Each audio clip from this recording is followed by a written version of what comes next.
I'd like to start by setting the stage and especially pointing out that there seems to me to be a potentially catastrophic disconnect developing in the circuitry that powers the world.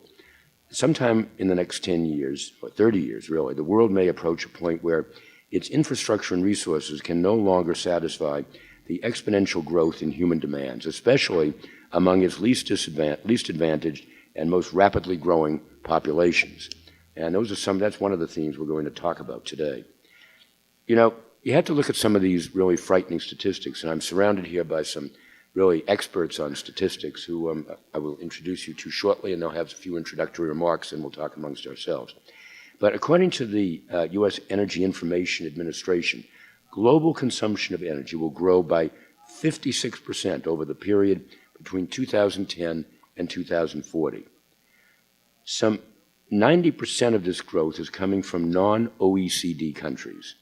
And these are countries that are in the midst of rapid growth and industrialization, and that's just the demand side of the equation. I think we have some other conversations going, is that right?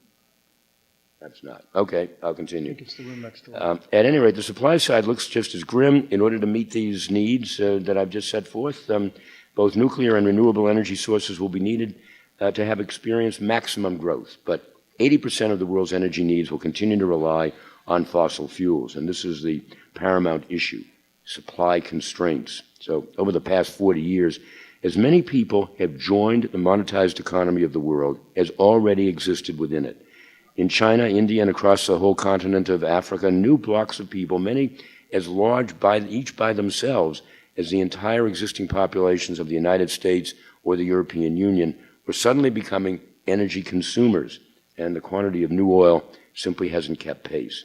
Not surprisingly, under the most basic edict of classical economics, supply and demand, which our colleague from MIT certainly knows very well, the price of oil has surged from $3.60 a barrel, that's $20 in 2013 dollars, in 1972, before the OPEC embargo, to, when I looked at it this morning, it was $104 a barrel. So that's like a five-fold increase.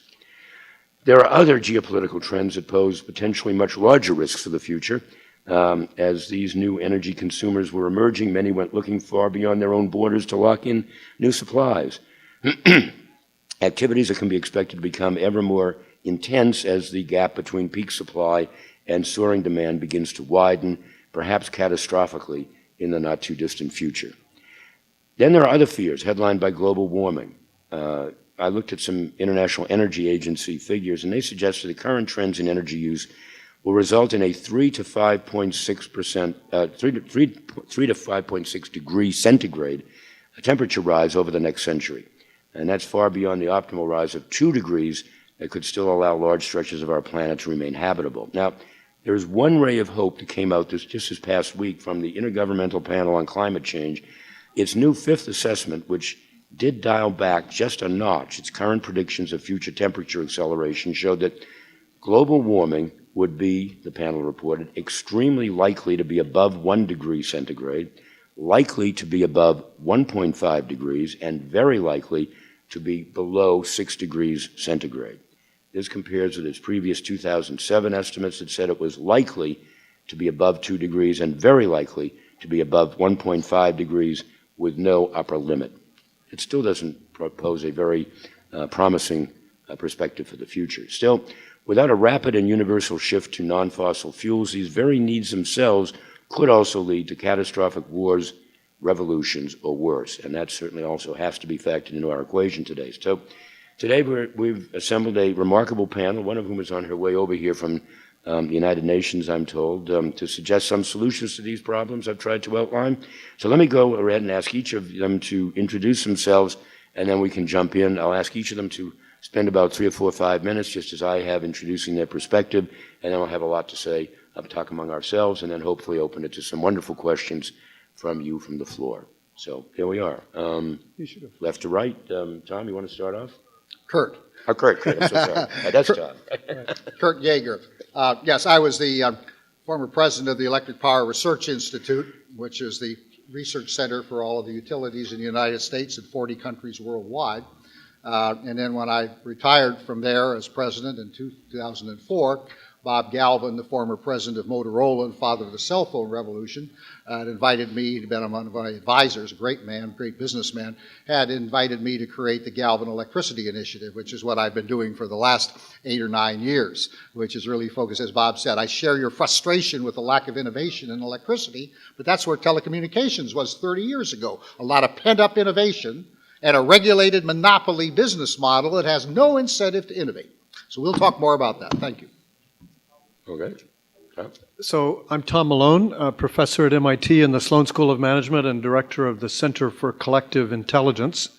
I think my theme today, and I'd be happy to elaborate on it more later, but my theme is that I'm not focused on any specific solutions to the problem about what to do about climate change and energy and so forth. What I'm focused on is about an approach to getting better solutions. So we've developed a crowdsourcing approach to getting better solutions to the problem of what to do about global climate change, which I'd be happy to talk more about later. These were brief. Okay, excellent. Well, let's elaborate on these. Let's start, first of all, with the whole question of supply, since I think that's of most critical importance. Kurt, I mentioned in my introduction that the fear is that the world really hasn't come to grips with the fact that fossil fuels really are still the primary source of electricity going forward. So how can we cope with this fact? First of all, in terms of issues like peak oil, which I didn't really get into, but really is an important subject.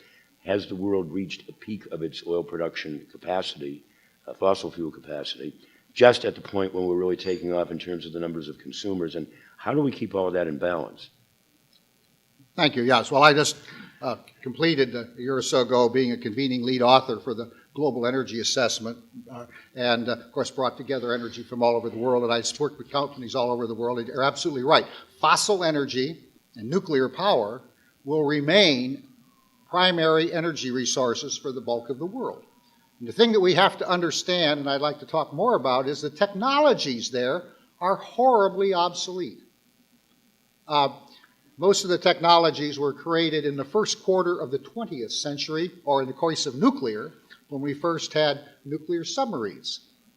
Now, the technologies for the use of that energy and production of that are far advanced today, but there is no incentive here or in much of the world to apply them. What you need to know, for example, in electricity, which of course is the major use of these resources and worldwide, of the energy that you have to turning on the lights or running anything you have in your home or business is 2 to 5% of the energy that's taken out of the ground. The rest is wasted horribly. So a major factor here is fundamentally improving efficiency, not just in production, but in the delivery and use of that energy. And all of those systems are horribly obsolete. There's not very many. Our competitors around the world, and many of them, are doing a little more than we are. One of the reasons the United States is the world's greatest exporter of jobs is that we have about the least reliable power system among in the developed world. But at any rate, let me stop there. I'd like to talk more about some of those things, but it is essentially to know that even though there's a lot of emphasis on solar power and moving into clean energy and so forth, the bulk of the world is still going to rely heavily on fossil energy and coal, whatever they can get out of the ground, and so forth. Tom, you mentioned that you were more interested in systems rather than solutions. So talk a little bit about some of these systems that might help us in our quest for this sort of energy. Please, Great. go ahead. Oh, here comes I'm glad Nancy's here. And I think our final panelist is arriving. You're down at this end. You're down at this end. Right. So, welcome, Nancy. Sorry I'm late. Okay. Tom, why don't you, since I called on you first, why don't you finish that and we'll introduce our new panelist. Actually, if you're ready to talk, what I have to say would probably be logically best after both of you have presented. All right. Introduce yourself and tell us. We spent just a couple of 3 minutes, each of us, talking about setting the scene, if you will, for today. So tell us a little bit about that. Sure, thank you. And I'm Nancy Fund, founder and managing partner of DBL Investors in San Francisco. which is a double bottom line venture capital firm. We invest for both top-tier financial returns as well as social returns. And so environmental improvement is a big part of our investment thesis, that you can make extraordinary returns in investment in clean energy as well as accomplish a lot of social good. And I apologize, I was just down at Climate Week and they're running very late, and so I apologize for being tardy here. But the good news is that from Tony Blair to Ted Turner to a faith-based organization that's working with evangelicals to get them on board relating to the imperative of climate change, private market solutions are becoming more and more popular and accomplished in achieving climate goals. And I think that the entrepreneurial economy that's very active, of course, where our firm is located in Northern California, is helping to erase some of the ideological side of this issue and instead putting it in the old, good old-fashioned, let's find a better light bulb and let's really innovate our way out of this problem. And so what we believe is that increasingly the ideological aspects of this issue will give way to really great companies like a Tesla Motors in transportation or a SolarCity in renewable energy. There's a whole list of companies that are on their way, and as consumers and investors are able to use these products and trade the stocks and see that they are a viable part of the economy, we believe that this will scale the market, for one thing, and tend to make it more of a commercial opportunity with vast social implications, but without some of the baggage that we've seen over the past 10 years that have made it an ideological whipping boy in some ways, and not brought forth the solutions as much as the problems. So we're very optimistic going forward. So we have 2 Northern Californians and 1 New Englander. So Who used to live in Northern California. okay. I lived there for 8 years. So as I said, I don't have any specific solutions, though I think the solutions that the other panelists have talked about are certainly promising. In particular, the market-based solution that Nancy was talking about seems like a promising approach. But I think we are, the part of the problem I want to focus on is climate change, and I think we are at risk of being stymied by the way we even think about solving the problem. We still think about solving the climate problem as primarily a top-down thing to do. We think that it's something governments should do or treaties should do or something like that. And I think most people who believe there's a problem at all would agree that this top-down approach hasn't worked very well so far. So what we're doing is trying to say, how can we use more bottom-up approaches to solving the problems of what to do about climate change? In particular, there is one reason for optimism in that regard, which is we now have some examples of massively bottom-up approaches to things, like Wikipedia, or the community of people that developed the Linux open source operating system, or the Google search engine itself. Those are all examples that show it's now possible to harness the collective intelligence of thousands of people all over the world to solve problems at a scale and with a degree of collaboration that was never possible before. So we're applying this crowdsourcing approach to the problem of what to do about global climate change. To do that, we've created an online platform and a community of people using this platform called the Climate Collab. We now have over 10,000 people from almost every country in the world registered as users of this platform. In fact, and we also have a set of experts and advisors involved, including one from your old organization, EPRI, Rich Richels. And we're involving a number of other people, including, we hope, Nancy in a conference we're having in November. So the people working together in this online community have come up with a number of proposals for what to do about climate change. They've used computer simulations built into the platform to predict the impacts or the consequences of these proposed actions, and they've voted, both as a community and with expert judging panels, to select the most promising proposals. We've had a series of annual contests, and the winners of those contests have presented their ideas in past years at the United Nations here in New York and the U.S. Congress in Washington, D.C. This year's winners will be presenting their ideas in the meeting that we hope Nancy will talk about in November. This year, for the first time, we broke the problem down into about 18 sub-problems. Things like, how can we generate electric power with fewer emissions? What can city governments do to adapt to sea level rise? How can we increase transportation efficiency, et cetera? Each of those contests had its own set of expert advisors and its own set of people developing proposals. And we've come up with some very interesting, or the community has come up with some very interesting ideas. For instance, one that our expert judges said they had never heard of before that seemed very promising, that actually involved electric power, was a way of capturing the carbon coming out of power plants by mixing it with limestone and water, forming a chemical reaction that creates calcium bicarbonate, which can then be put into the ocean in a way of capturing that carbon and, by the way, at the same time, helping to combat the ocean acidification that would otherwise come from larger amounts of carbon dioxide in the air. We had other proposals for things like hydropower in rivers where ordinary hydropower wouldn't work. Proposals about how to reduce consumption by doing things like showing aerial heat maps of which houses or buildings were losing the most heat and so forth.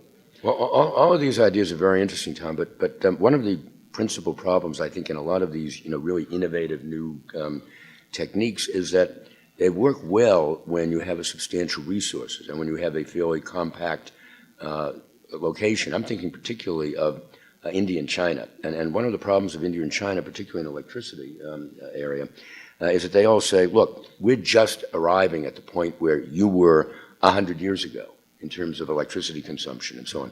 Our people suddenly want electricity consumption. They want to have cars as well. They want to light their homes for the first time in their lives, just as you did. So now, all of a sudden, at that very moment, when we are reaching that point in our development, when we want to have that, when we have people who have those kinds of aspirations, you're no longer able to give that to us. So how would you answer someone like that? Yes.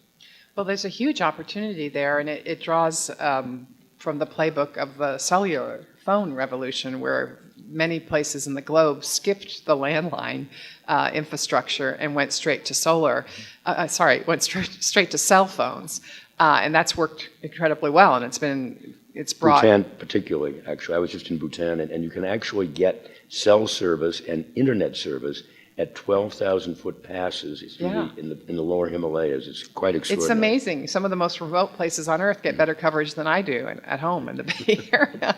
But that's a whole other story. But the analogy I'm drawing is that there are some of these same places that haven't had transmission and distribution and mega grids installed because they've been poor and haven't had electricity are skipping that and moving to distributed generation, using renewables, and especially as storage becomes more available, to create electricity on their rooftops or in areas near their farms, and really derive the benefits of electricity without the huge infrastructure costs. So while there are issues with that in terms of reliability and such, it's a very powerful movement that promises to unlock some of the benefits of what we're doing to regions that really need it. Can that replace fossil fuels, those kinds of initiatives? Yes, they can, and they are. One of the focuses that we have is on what's called microgrids, which is really focusing on distribution systems. That's where the greatest improvements can occur in every dimension of the power system.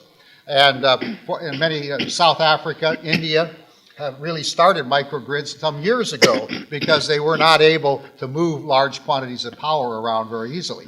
But microgrids really are taking the system and allowing then to have everyone put power into their home be able to put it back on the grid, use it, sell it, so that you can have the community microgrid be totally self-contained. And of course, here in the East, those of you who live here, Hurricane Sandy, a very sad event, but one that has moved many states back here that we are working with in that direction, because they were so injured by the outage that occurred in the power outage, weeks of power outage in some areas, killing people. So putting in microgrids, and university campuses have been much of the starter of that. We work with many of them. For the Princeton campus here, all during Hurricane Sandy, never lost a moment of power. Never lost a moment of power. And that was really a very good example. So we're working in Connecticut, Maryland, and other states to help really maximize that and bring the distribution system up to the top. You still can bring power in, bulk power in, but it will reduce the amount of bulk power that you need with all the use of both fossil and nuclear power. And you as a customer should be a peak generator. You should be able to sell your power that you produce back to the grid as necessary at those peak hours of the day. The question is, though, how far are we from being able to translate that from Princeton University's campus or Connecticut or the New Jersey Shore to the Punjab or to extreme northwestern China, for instance? Tom, have you looked at any of these international issues like that? Well, many of the ideas that have been submitted in our Climate CoLab come from people in other countries. And I think we in the West are at risk of misunderstanding the real constraints in those places. And that's one reason we think it's so important to have a global community of problem solvers working on this. For instance, I mentioned very briefly one of the proposals that's one of the winners in one of our contests is a proposal from a group of people in South Africa about how to harness river hydropower in places that have a very small amount of vertical drop, but a reasonable and variable amount of forward motion in the water. I'm by no means an expert on this, but my understanding is that traditional hydropower wouldn't work very well there, but the new approach they're developing would. That's just one example of people who are very aware of this other constraint that I think they can help give ideas that we in the West wouldn't have thought of that are appropriate in those environments. Yeah, I agree with that entirely, and that's my experience, perhaps not in the same depth as yours, but certainly working around the world in the last few years, that has been the case, and we're seeing many areas who are electrifying parts of the world with much more progressive approaches and using local energy, not trying to bring in coal and all, but using local energy. Right, and I think we it's actually had a important. piece in our magazine about a year or so ago called "China Dams the World," and the Chinese have been very aggressive in building dams, especially all over Africa and parts of Asia, for reasons that had nothing to do, a little to do with the generation of electricity, but rather they wanted to trade off the dams for local resources, natural resources, oil for particularly, or ore and so on. And a lot of these rivers that should not have been dammed were dammed. That's why China dams the world, and really affected the ecology of the areas around that very severely. So it seems to me that these kinds of initiatives have to be very carefully monitored if they're not out to get out of hand. Well, one of the things that is happening is that in the United States, the first generation of the kind of new sophisticated solar companies that have spent the past 5 or 6 years just struggling to stay alive and grow and get funded and scale. The good news is that many of them have done that, and they've never been able to return the calls from Japan after the nuclear accident, or Africa, or places in South America, because they've been so busy just building on, getting their own business from embryonic to thriving. And now you're seeing that, in fact, there's one of the CEOs of one of the major new solar companies is in Central America this week, because they were asked to come see if they could apply their solar model to that country that has very limited electricity. And so I think you're going to see a blossoming of the ability of of renewable energy and distributed energy to solve some pretty systemic problems in other places in the world. So All that may be true, but I'm sorry, go ahead. I'd just like to emphasize the point Nancy made earlier about what I call the leapfrog hypothesis. That I think these people in other parts of the world very hopefully will be able to come up with new ways of having a good life that are very different from the technologies we have in the so-called developed world. My son, for instance, doesn't care much about having a car. He's 22 years old, but he really cares about his connection to the internet. So that's a hopefully less energy-intensive way of having a good life. And I think one of the real questions is, how can we help people in other parts of the world develop new models of what in this country would be called the American dream? New kinds of having a good material life, but new ways of having a good material life that aren't so energy intensive. Well, then there's the whole question of who's going to pay for it. I mean, I'll give you one example. In my own case, I was just telling Kurt a little while ago that we wanted to put in a 12-foot by 12-foot canopy, a solar canopy over our front entranceway, and we costed it out.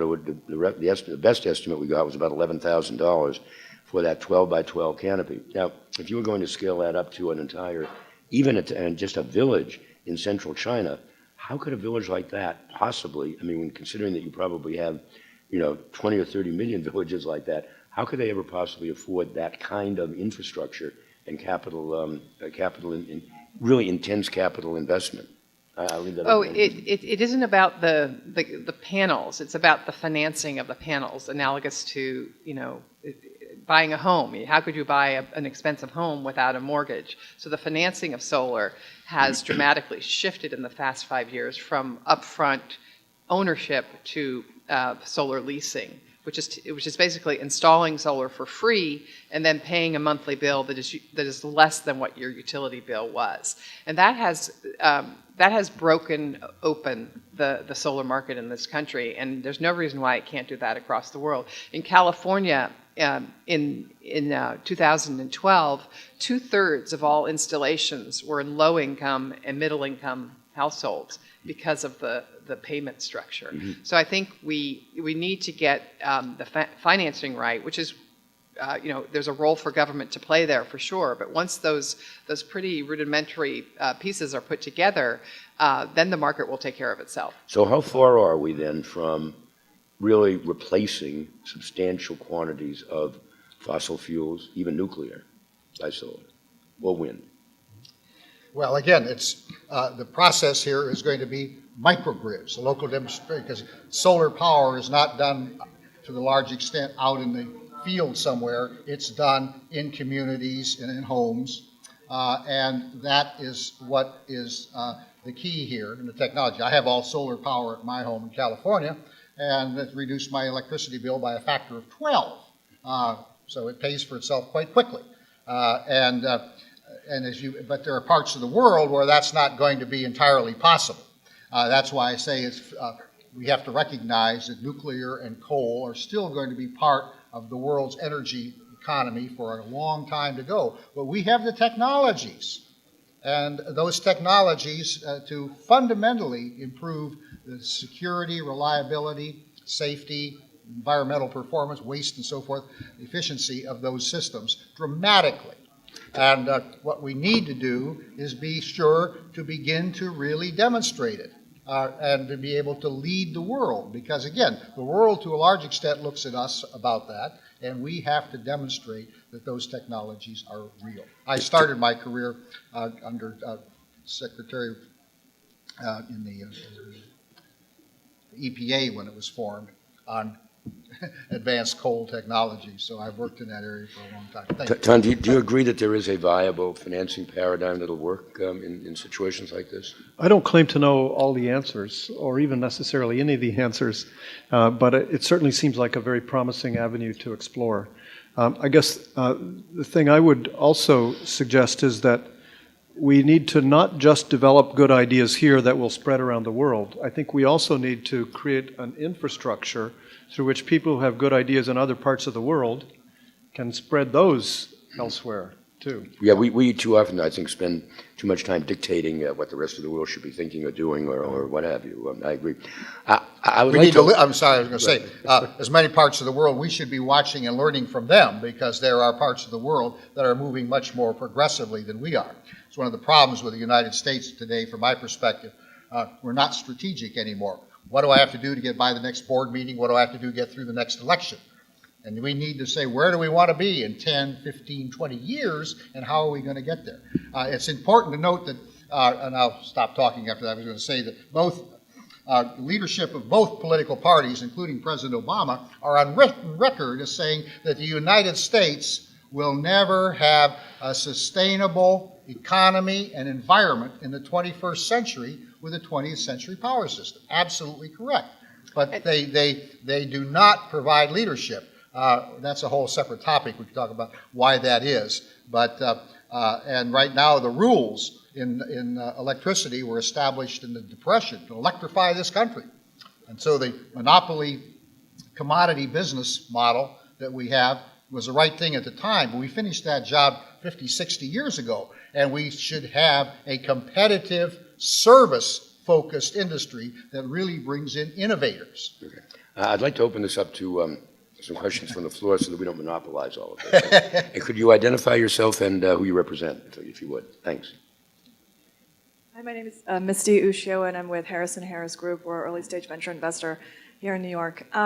Just so listening to you, I would venture that you would agree, and I guess I'm going to ask you if you agree or not, that the rate limiting step to sort of the global use of sort of alternative energy or energy solutions isn't a technology issue, it's a distribution and availability issue. Would you agree with that, or do you think there's still some fundamental technology that we do not have? Well, there's certainly technologies that will make it even better than it is, and storage is going to be coming out of stealth mode over the next few years and allow renewable owners to extend their electricity into the night when the sun's not shining or the wind's not blowing. So that will help make renewable more like base load energy. But there's so much that can be done today, because the cost of solar panels has gone down 80% in the last 5 years. I mean, I don't think any other energy source has achieved that, and certainly the costs of natural gas are going to go up. The cost of nuclear is in many ways prohibitive in a lot of places. So the economic, just the common sense economics are on our side. What needs to happen is there need to be certain incentives or public-private partnerships in the beginning through policy that enable these new entrants to compete against the incumbents that have been around for 100 years. And we do that over and over in a lot of different industries, and this is no exception. But where you have that, where you set a target, say, for 33% renewables by 2030, as some states have done, then you create incentives for the utilities and for the whole energy infrastructure to diversify beyond fossil-based. Yeah, we really opened the door to innovation. The innovation, just in this country alone and elsewhere in the world, would tremendously make an advantage, but we still maintain this very undemocratic energy system here in this country, which, as I say, is very opposed to transformation. I just say that electricity utility CEOs who are on my board and all, and even back when I was an EPR, I'd say, Kurt, we don't disagree with you in principle. We've got to make this change. But if we did what you wanted us to do, our stockholders would fire us tomorrow. And that's right, because the way the regulations are in most states, there are a few states now that are moving out of this, fortunately, to performance-based regulation. But under the current way the rules are set, basically, every company, their primary job is to reward their stockholders. Well, there are some progressive utilities out there that recognize that this is an opportunity. Certainly, there's friction, but there are some really encouraging developments for utilities and the solar and wind industries to work together. Just to agree with the other two panelists, I don't think you asked the question as an either or. Do we need better innovative technology or better distribution? I think the answer is both and. We need both, and in fact, I think we've, in some ways, done ourselves a disservice by thinking that there's a single silver bullet solution to the problems of climate change. It's the, what do they call it, silver buckshot solution that we need. Lots and lots of ideas together. It's a process, not an event. Yes, sir. Nancy, can I have you just comment on, just further on... Can you identify yourself? It's Matthew Kabatoff. Yes, Matthew, right. One of the Sorry, I didn't see you organizers back there. here. Hi, Matthew. Hi. Nancy, can you comment on funding for renewable energy products, especially at a time of sort of further government cuts, in particular the sequestration process? And it seems that sort of renewable energies in this country have sort of had a bad name as being the projects that kind of failed in terms of government funding for post-crisis job growth, et cetera. So is that something that's going to dwindle even more, the government side funding? And then on the other side, can we say, well, if there is less government support, is there enough market uptake at the moment to have projects scale? I mean, you're involved in several projects. Those are, I think, exceptions. Is there, such as Solar City, et cetera? Are there other projects that can scale to that level? Yes and yes. I mean, yes, there is going to be more competition for the government dollars as we face the kinds of issues that we all know about. And some of these incentives are slated to reduce, like the investment tax credit in 2016. That has been a key driver of solar development. But the good news is twofold. One, that people in the industry aren't stupid. They see what might happen, and so they're bringing down their costs faster than the reduction in the incentives will be, so that by the time 2016 happens, you won't be as reliant, and whether it gets, if it gets extended, that'll be great, but if it doesn't, there'll be other ways to compete. And then the second dynamic is that even though federal government policy is kind of in neutral, the states have always and will continue to play a huge role in promoting renewable energy and energy efficiency in their states, because it's job creation. And so, as you know, in the wake of the economic crisis of 2008, every job that a governor or a public utility commission can help create is very valued. And so there are increasing amounts of states that set targets for percentages of renewable energy, or that create rebates that gradually disappear. And these, and especially in states where electricity prices are high, it makes it very easy for renewables, not very easy, but easier for renewables to compete. So I think that the industry will fight for its own kind of support, that say nuclear and fossil have gotten for centuries, but will also be able to compete on its own merits because of these price declines that I talked about earlier. And the curve for solar costs is going down. The curve for nuclear is going up. The curve for natural gas. So just some fundamental economics are in favor of renewables, and I think that helps to get rid of the stigma that renewables had during the Solyndra era. I think that is rapidly disappearing. And one example, just that you mentioned, Solar City struggled to go public, but is now worth about $2.5 billion in about 7 months of being a public company. So Americans and investors are ready to diversify beyond fossil. Okay, we have another question from down here somewhere. Yeah, right, this gentleman right here. Right here. Oh, yes, I'm sorry. Right.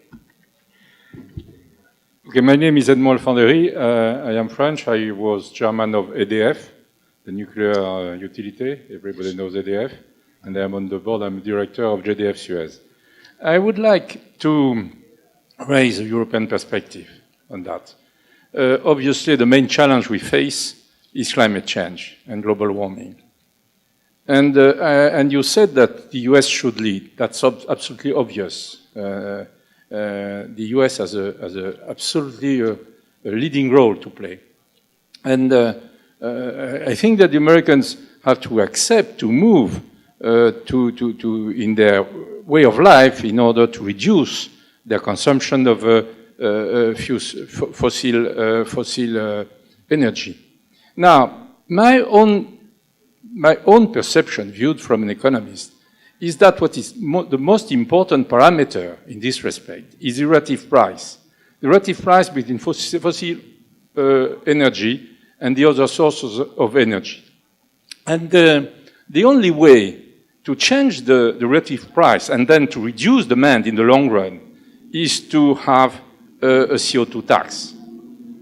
You can put quotas, it doesn't work. It doesn't work in Europe and it won't work in China. But CO2 tax is probably the best solution. In the long run, if you raise it little by little, then you change, obviously, the behavior of the people towards less fossil oil and more renewables and so on. So my question is, what should we do in order to foster this proposal in this country where there is a huge, very negative approach to a tax on CO2? Well, I have one quick question back to you before Tom wants to answer that. But I would ask you, how do you get, say, CO2 is a global problem. If in France, for instance, the plants will move perhaps to Belgium.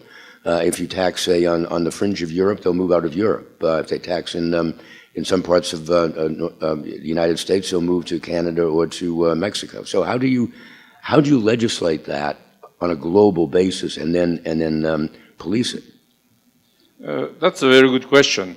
Obviously, CO2 tax, which we are going to implement in France, is not such a problem for us because we have a lot of nuclear. And nuclear costs much less than coal to produce energy. For your country, it would not be such a problem.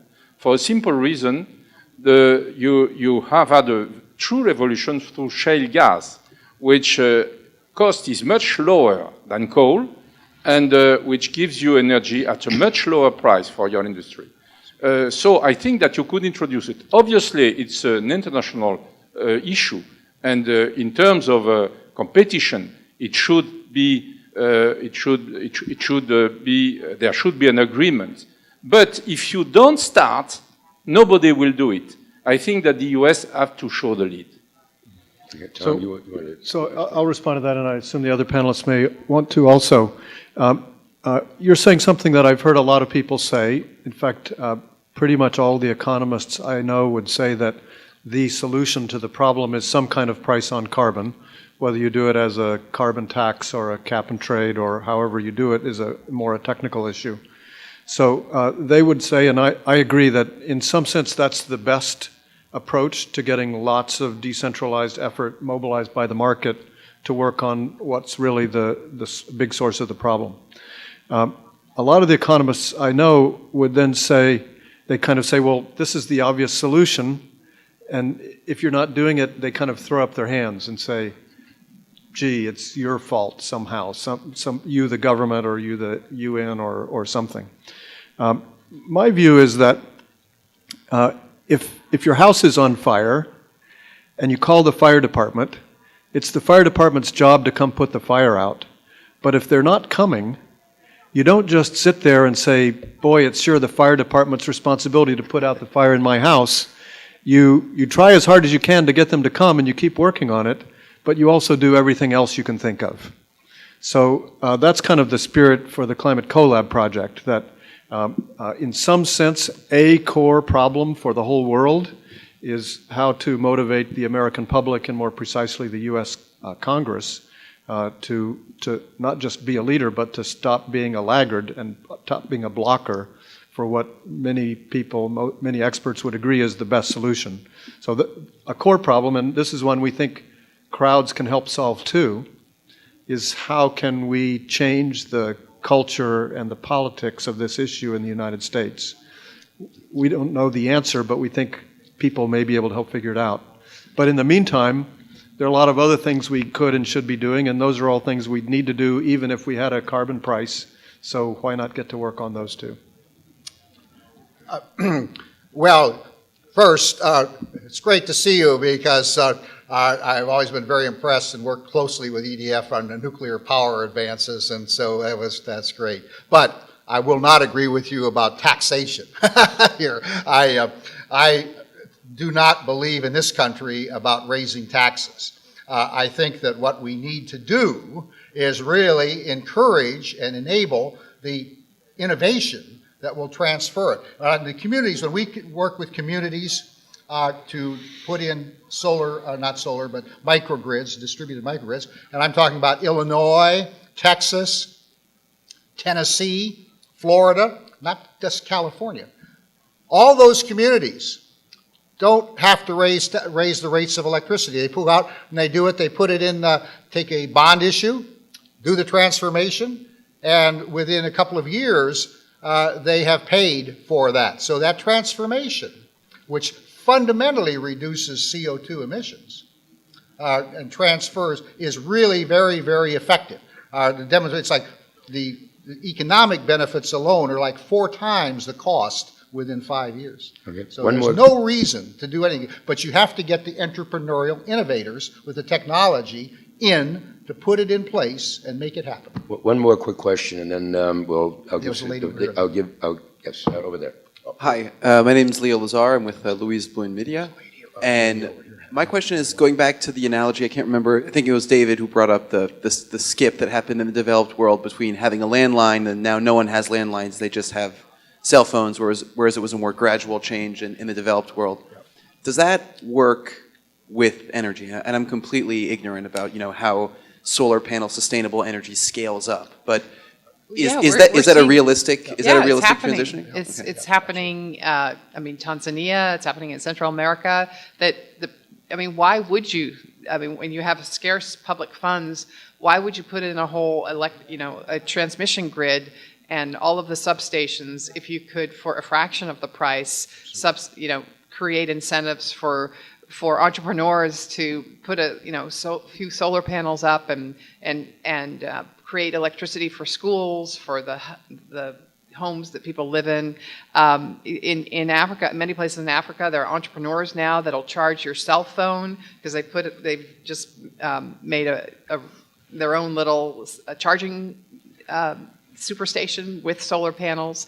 There's a lot of creativity going on, and it's because the costs have come down in terms of the technology, and the fuel is free, and that just is very compelling, and I think it will help this quagmire we're in relating to the developing world increasing its standard of living, but not wanting to overburden the planet with the coincident increase in fossil fuel generation. Okay, we have one final question over here from this young lady. Just a quick one to add on to that, which is about actually applying those distributed local power production models into this local context, and how, particularly with so many of these hybrid energy sources like waste to energy, anaerobic digesters, and biochar production that have such incredible externalities in terms of health benefits and the reducing the number of trucks that are so-called recycling and contributing to the asthma epidemic as they're picking up and recycling. It's just crazy. How do we implement distributed local power production in this context as opposed to Tanzania?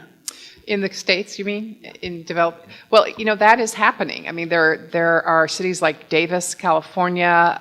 They're popping up, these microgrids, these zero net energy communities, and they're doing exactly what you say. They're having full no more waste. They're using waste to create new products or new energy sources. They're putting solar. They're doing energy efficient buildings. And while it's early days, they're very promising. People want to live in these communities, and so I think that this is one of the newer areas of the whole movement, of the whole opportunity, is to think local and create kind of a closed loop environment. Okay, I'm now going to give each of our panelists 2 minutes to summarize, and Kurt, since you're eager to begin, you have the 2 minutes. So. Well, thank you. I'll just wrap up with again, underscoring what we've been talking about, coming down, the importance of the microgrids. This is the term, microgrids. And it is very equivalent to moving from a black rotary dial phone, which is where we are in electricity, in fact, even one might argue earlier than that, to one that is really up to speed, operating literally at the speed of light and allowing maximum efficiency, reliability, and environmental performance. And those demonstrations are just like early use of cell phone. I certainly didn't buy a cell phone when it came on the market.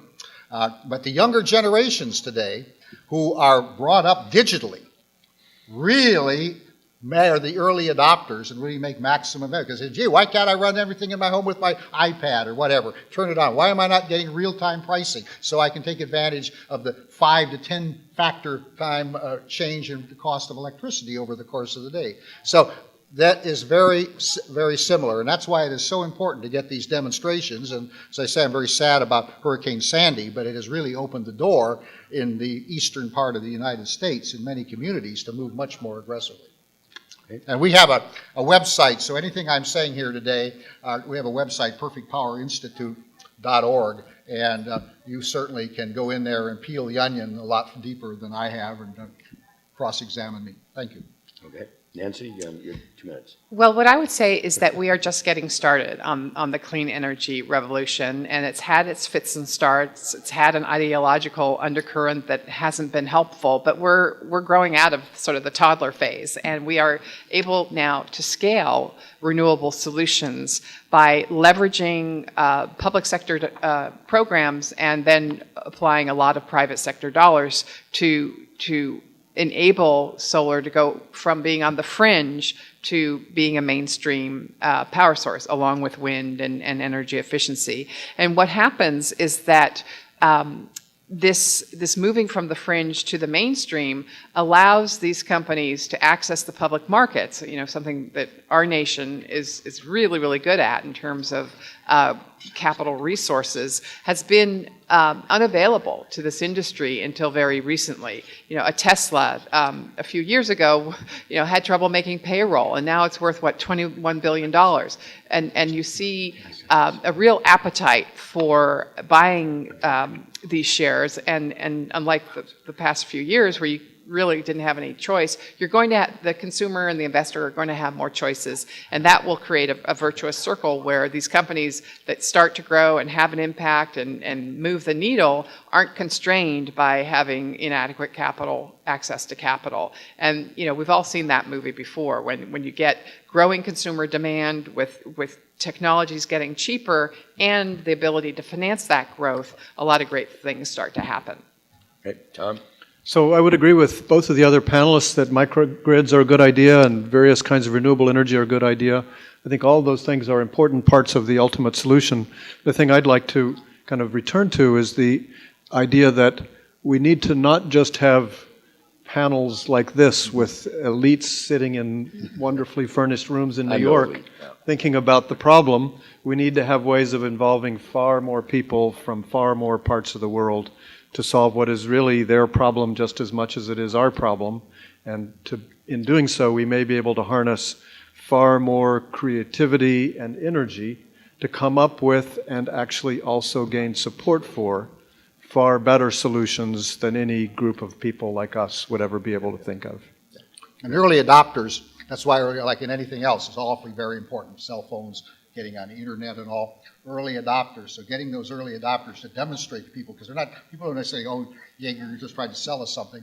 No, early adopters, your neighbor or other people in your family really can demonstrate how to do it. One thing we did, and I just stopped in, I've got some copies out here, is we did is a declaration, Perfect Power Transformation Declaration. It's been endorsed by a lot of companies and organizations around the country, calling for the transformation. So there's some copies out there if you're interested in having them. Thank you. Okay.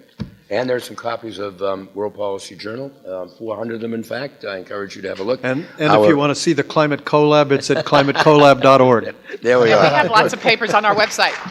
And by the way, our winter issue, which all of you I'm sure will want to read about, is on 2 paths, India versus China, and the 2 different paths, and energy will be one of those. So anyway, thank you very much for being with us. And this Blouin panel is now concluded.